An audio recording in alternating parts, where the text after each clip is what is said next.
여러분 안녕하십니까? 4월 12일 수요일 뉴스투데이 강원입니다. 신경호 교육감의 핵심 정책인 강원 학생 진단평가가 올해 7월 두 번째로 시행됩니다. 학생 신청률이 80%에 육박하며 작년보다 신청률이 늘었는데요. 부족한 부분을 보완해주겠다는 평가 취지를 살리지 못해 평가 이후 학력 향상을 위한 후속 조치가 해결 과제로 떠올랐습니다. 허주희 기자입니다. 올해 진단평가를 치르겠다는 학교는 90%에 육박합니다. 작년보다 29%포인트나 늘었습니다. 올해는 같은 학교 내에서도 원하는 학생만 응시할 수 있도록 했습니다. 학생 신청률도 80%에 가까워지면서 작년보다 크게 올라갔습니다. 학력 저하 문제가 많이 얘기가 되고 있는데 이런 부분에 대해서 학교 현장이나 학부모님들이 모두가 인식하고 있는 어떤 그런 부분이 크다고. 당초 석차 배분율을 공개하기로 했던 강원도 교육청은 과목별 성적 분포 곡선에 학생 개인의 위치만 표기해 주기로 했습니다. 성적 산출이 아니라 학습 지원이 필요한 학생을 선정하는 게 평가 목적이라는 겁니다. 올해부터는 자유학년제를 자유학기제로 바꾸면서 중학교 1학년도 응시 대상이 됐습니다. 또 교사들의 채점 부담을 줄이기 위해 서술형 문항 없이 모두 객관식 문제로 출제합니다. 기준에 도달하지 못한 학생들을 위해 12월에는 학교에 향상도 평가 문제지를 파일로 제공해 추적 관찰하며 지도할 수 있도록 합니다. 문제는 평가 이후 미흡했던 후속 조치입니다. 처음 진단평가를 치렀던 지난해에는 평가만 치르고 후속 조치가 제대로 이뤄지지 않았다는 학교 현장의 비판이 잇따랐습니다. 11월에 시행하다 보니 바로 겨울방학으로 이어지면서 학부모 상담은 제대로 이뤄지지 못했습니다. 지난해 2만 8천 명의 학생이 응시했는데 상담은 고작 600건 정도. 겨울방학 동안 활용할 보충교재도 무료로 제공했지만 제대로 했는지 파악조차 되지 않았습니다. 제대로 활용을 못했다 하시는 분도 많으셨어요. 실력이 조금 되지 않는 아이들, 선생님들이 조금 따로 이렇게 공부를 따로 가르쳐 주시기를 하는 건지 의문점이 있었거든요. 강원도교육청은 8월에 평가 결과가 나오면 2학기 동안 개별 학생 맞춤형 지원과 학부모 상담을 확대하는 등 학습 지원을 강화하겠다고 개선 의지를 밝혔습니다. MBC 뉴스 허주입니다. 외국인 계절 근로자가 없으면 농촌이 돌아가지 않는다. 과한 말이 아닌데요. 자치단체마다 귀한 일손으로 대접하고 있습니다. 올해 홍천에는 전국 최대 규모의 외국인 계절 근로자가 배정이 됐는데 비결은 무엇인지 백승호 기자가 들어봤습니다. 홍천에서 농사 짓는 박창학 씨. 올해도 귀한 일손을 맞았습니다. 이달부터 9,000평 벼농사와 오이와 호박 모종을 심어야 하는데 필리핀 계절 근로자 2명을 배정받아 천군만마를 얻은 기분입니다. 올해 또 이제 이렇게 와서 도와주니까 고맙죠. 외국인 계절 근로자들의 입국이 시작됐습니다. Para makatulong sa mga Koreano at para kumita din ng malaking pera. kumita ng pera. 올해 홍천에서 일하는 외국인 계절 근로자는 935명. 전국에서 가장 많은 수입니다. 지난해 540명이 넘는 계절 근로자들을 단 한 명의 이탈 없이 관리한 게 높은 평가를 받아 올해 최대 규모의 계절 근로자를 배정받을 수 있었습니다. 비결은 현장 중심의 관리와 체계적인 시스템 구축입니다. 홍천군은 필리핀 결혼 이민자를 도우미로 채용해 농가와 근로자 모두를 돕습니다. 현장에서 문제가 생기면 해결사 역할을 톡톡히 해냅니다. 만약에 소통가 안 되면 동력 필요하면 연락이 와요. 그래서 농가하고 동력하고 그다음에 계절 근로자 얘기하는 거예요. 게다가 홍천군과 협약을 맺은 필리핀 도시에서 인력을 보내주는데 현지 시장이 직접 면접을 하고 농사 경험이 있는 근로자를 선발하면서 믿고 고용할 수 있도록 했습니다. 필리핀에서 파견 공무원이 한 명 또 옵니다. 그 공무원이 근로자들을 또 관리하고 이런 형태가 되기 때문에 양 지자체 간에 책임지고 선발해주고 또 근로를 또 책임지고 하는 시스템이 잘 갖춰져 있습니다.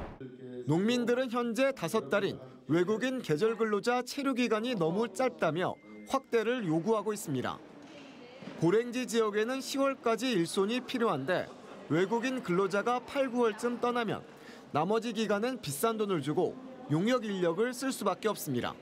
농사 시작하는 게 거의 이제 4월부터 시작하면 거의 11월 달까지 풀로 일을 해야 되는데 5개월로 하다 보니까 외국인 계절 근로자가 농촌 필수 인력으로 자리 잡으면서 체계적인 관리 시스템과 현장 맞춤형 대책의 확산이 필요해 보입니다. MBC 뉴스 백소입니다. 원주시가 아카데미 극장 복원 사업을 중단하고 극장을 철거하겠다고 공식 선언했습니다. 보존과 철거 의견이 팽팽히 맞선 가운데 시민들이 요구한 정책 토론도 없이 철거 결정이 내려지면서 민선 8기 원주시정이 내건 시민과의 소통에 빨간불이 켜졌습니다. 김진아 기자의 보도입니다.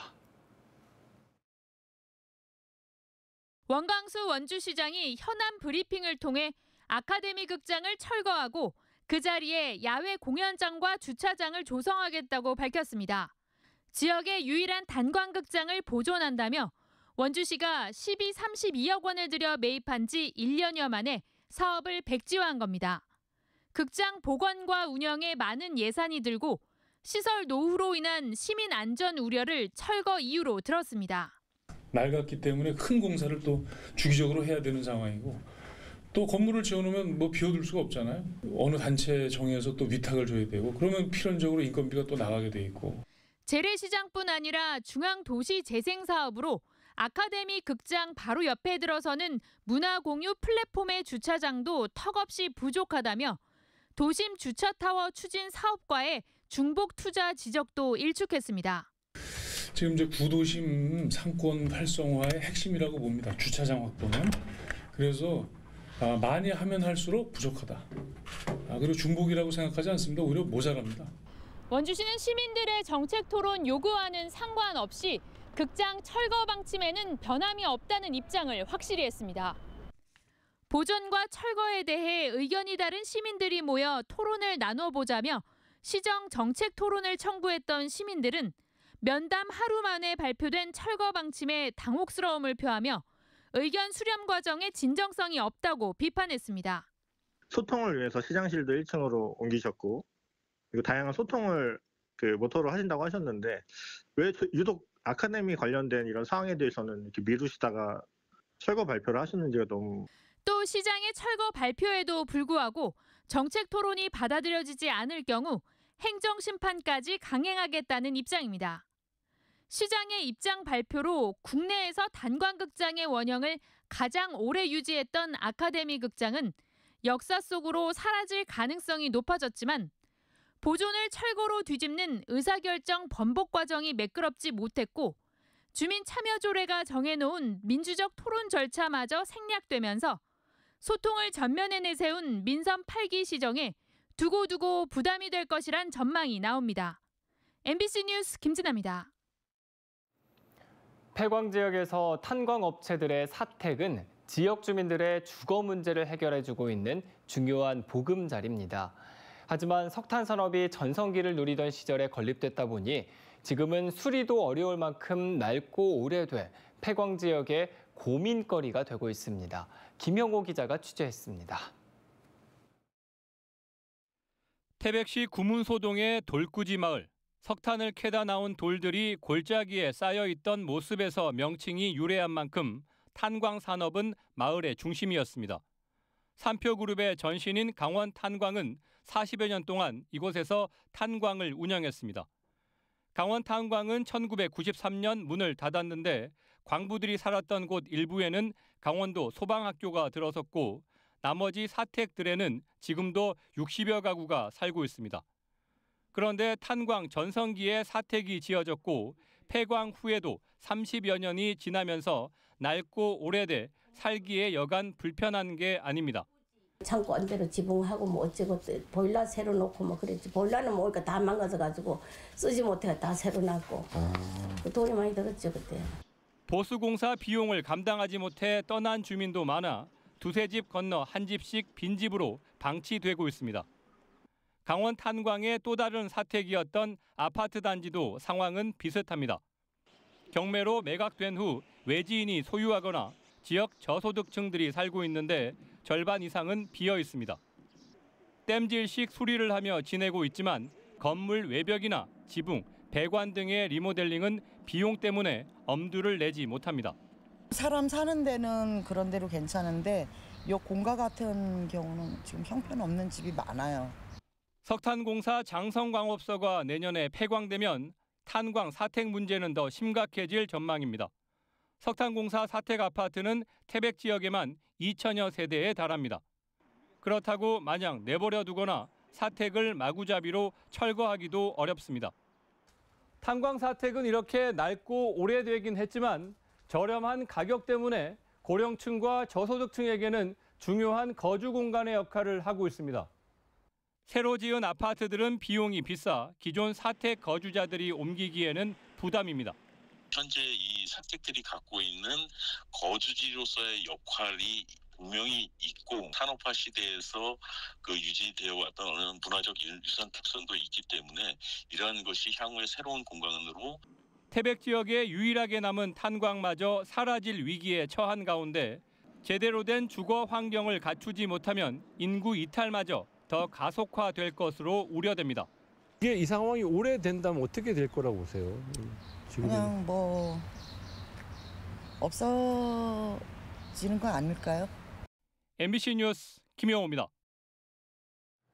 강원도의회가 강원특별법 개정안의 국회 원안 통과를 강력히 촉구하는 건의안을 발표했습니다. 도의회는 강원특별자치도 추진은 여당과 야당이 함께 제시한 약속이며 법률로 명시된 국가적 의무사항이라고 밝혔습니다. 특히 강원도에서 당초 발굴한 500건의 특례 가운데 137건으로 축소된 법률 개정안이라며 특별한 희생을 이어온 도민들을 위해 개정안이 원안 통과돼야 한다고 덧붙였습니다. 어제 오전 8시 30분쯤 발생한 강릉 산불로 산림 379헥타르를 태우고 8시간 만에 진화됐습니다. 불이 나자 소방당국은 산불 진화 장비 403대와 진화 인력 2,787명을 현장에 투입했지만 초속 30m에 이르는 태풍급 강풍으로 진화에 어려움을 겪었습니다. 오후 2시 30분 이후 바람이 잦아들자 초대형 헬기 2명 등 진화 헬기 넉 대를 투입했고 비까지 내리면서 불이 잡혔습니다. 강릉에서 발생한 산불로 1명이 숨지고 건물 100채가 불타면서 500명이 넘는 이재민이 발생했습니다. 어제 오후 4시 58분쯤 강릉시 안현동의 한 펜션에서 80대 어르신이 숨진 채 발견됐습니다. 또 이번 산불로 주택 42채와 펜션 9채, 상가 2동, 교회 1동 등 54채가 전소되고 주택 17채, 펜션 25채, 호텔 3곳과 문화재 1곳이 일부 소실됐습니다. 이로 인해 아이스 아레나 518명, 사천중학교 29명 등 557명의 이재민이 발생한 것으로 나타났습니다.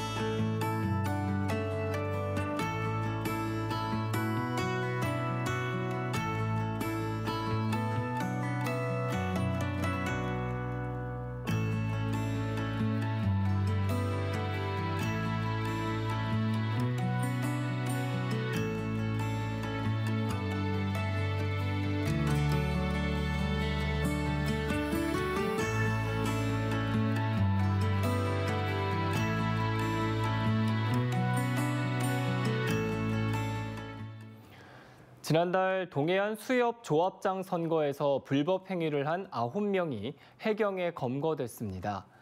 동해지방해양경찰청 광역수사대는 지난 3월 8일 전국 동시조합장 선거와 관련해 도내 수협 조합장 선거 입후보자와 운동원 등이 선거인에게 음식을 대접하고 향응을 제공한 6건의 불법 행위를 확인해 9명을 입건해 조사하고 있습니다. 해경은 관계자 조사에서 추가로 위반 행위자가 발견되면 수사를 확대할 방침이라고 밝혔습니다. 지난해 말 기준 강원도 금융기관 점포수가 전년보다 13곳이 감소한 485곳으로 나타났습니다. 예금은행이 132곳으로 2곳이 줄었고 비은행 예금 취급기관은 353곳으로 11곳이 감소했습니다. 강원도 금융기관 점포수의 전국 비중은 4%로 전년 수준을 유지했습니다. 한국은행 강원본부는 경영 효율화와 비대면 금융거래 증가로 금융기관 감소세가 지속 중이라고 밝혔습니다. 춘천시는 최근 중소벤처기업부의 지역혁신 벤처펀드 2022년 출자 사업에 3대 1의 경쟁률을 뚫고 최종 선정됐다고 밝혔습니다.